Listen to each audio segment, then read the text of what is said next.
Hello students, তোমাদের সকলকে স্বাগত। আজকে তোমাদের সেকেন্ড ইউনিট টেস্টের ক্লাস 7-এর রায় ও মার্টিন প্রশ্ন বিচিত্রার পরিবেশ বিষয়ের মডেল সেট 6 করে দেখাবো। তো চলো শুরু করা যাক। তার আগে বলে দিই, তোমরা যদি চ্যানেলে নতুন হয়ে থাকো তাহলে চ্যানেলটিকে অবশ্যই সাবস্ক্রাইব করে দিবে। প্রথমে দেখে নিই ফিজিক্যাল সায়েন্স। সঠিক উত্তরটি নির্বাচন করে উত্তর দাও।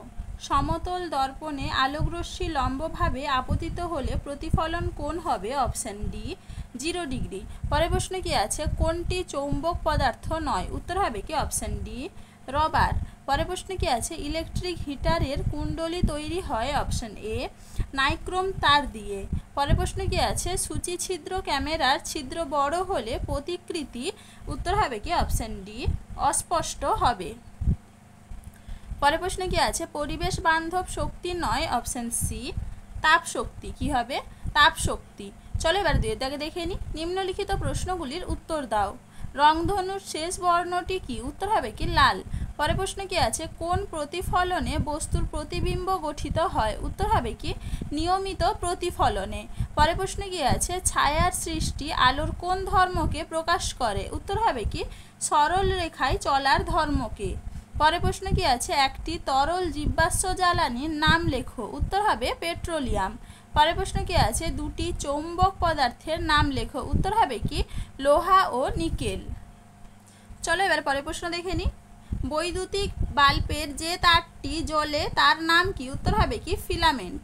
পরের প্রশ্ন কি আছে? নির্জল কোষে কোন শক্তিতে রূপান্তরিত হয়? উত্তর হবে কি? রাসায়নিক শক্তি বিদ্যুৎ শক্তিতে রূপান্তরিত হয়। পরের প্রশ্ন কি আছে? চুম্বকের আকর্ষণ ক্ষমতা কোথায় সবচেয়ে কম? উত্তর হবে কি? উদাসীন অঞ্চলে।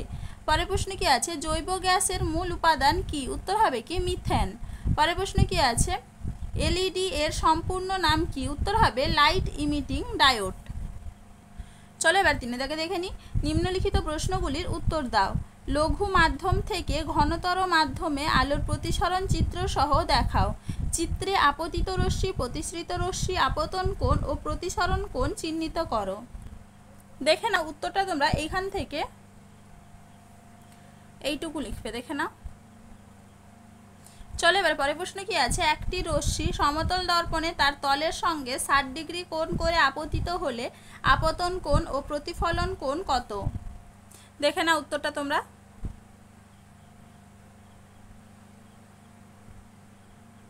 চলো এবার পরের প্রশ্ন কি আছে? 1.22 মিটার লম্বা একজন বালক একটি বড় আয়না থেকে 1.5 মিটার দূরে দাঁড়িয়ে আছে। বালকটির কাছে তার প্রতিবিম্বের উচ্চতা কত? প্রতিবিম্ব তার থেকে কত দূরে অবস্থিত? দেখে না উত্তরটা তোমরা এখান থেকে এইটুকু লিখবে।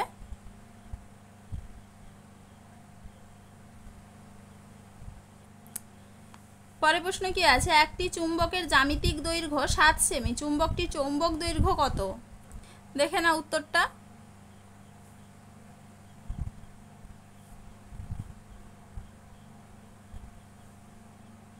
চলো এবার পরের প্রশ্ন কি আছে? ফিউজ তারের কার্যকারিতা লেখো। দেখে নাও উত্তরটা তোমরা এইখান থেকে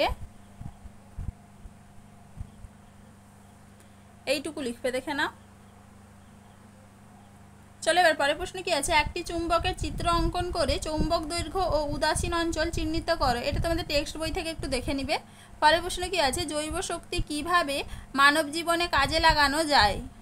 দেখে না উত্তরটা তোমরা। মানব জীবনে জৈব শক্তি ব্যবহারের সুবিধা। উত্তরটা তোমরা এইখান থেকে এইটুকু লিখবে, দেখে নাও। পরের প্রশ্ন কি আছে? ফিউজ তারের কার্যনীতি লেখো। এটা তোমাদের আগের মডেল সেটে দেখানো আছে, সেখান থেকে তোমরা একটু দেখে নিবে। চলো এবারে লাইফ সায়েন্স দেখে নিই। সঠিক উত্তরটি নির্বাচন করে পূর্ণ বাক্যে উত্তর দাও।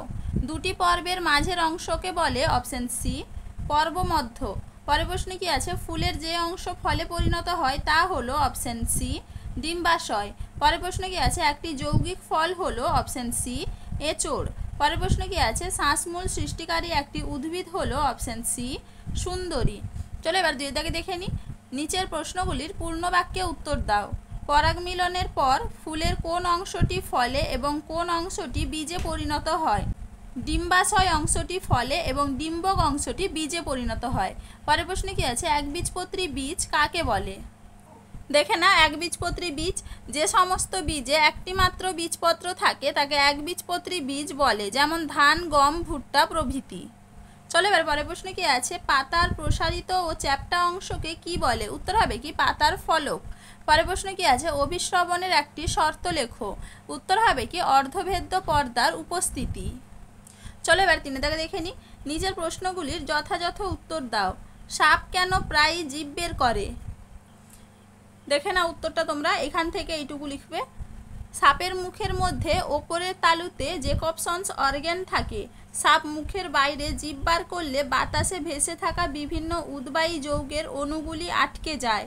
সাপ জিভটা মুখে ঢুকিয়ে নিয়ে তালুতে ঠেকায় এবং এই ঘ্রাণগ্রাহক জেকবসন্স অঙ্গের মাধ্যমে তা সাপের মস্তিষ্কে প্রেরিত হয় ও উদ্দীপনা সৃষ্টি করে। ফলে সাপ তার চারপাশের পরিবেশ সম্বন্ধে জানতে পারে। পরিবেশ সম্পর্কে অবহিত হওয়ার জন্যই সাপ প্রায়শই জিভ বের করে। দেখে নাও পরের প্রশ্ন কি আছে, পাতার যে কোনো দুটি কাজ উল্লেখ করো। দেখে নাও উত্তরটা তোমরা, পাতার কাজ।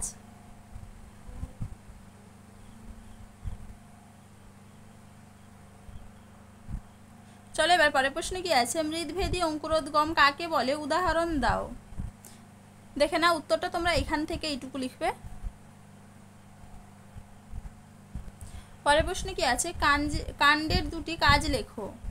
দেখে নাও কাণ্ডের কাজ।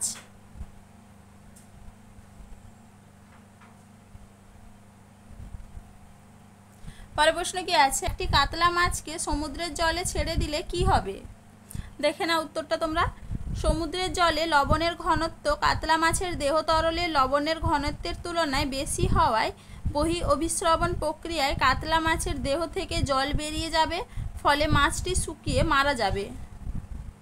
চলো এবার 4 দাগে দেখে নিই, একটি আদর্শ মূলের চিত্র অঙ্কন করে বিভিন্ন অংশ চিহ্নিত করো এবং একটি আদর্শ ফুলের চিত্র অঙ্কন করে বিভিন্ন অংশ চিহ্নিত করো। দেখে নাও একটি আদর্শ মূলের বিভিন্ন অংশ। এরপরে দেখে নাও একটি আদর্শ ফুলের চিত্র এবং বিভিন্ন অংশ। চলো আজকে এইটুকুই, দেখা হচ্ছে পরের ভিডিওতে। ভিডিওটি ভালো লাগলে লাইক অ্যান্ড সাবস্ক্রাইব করে দিবে।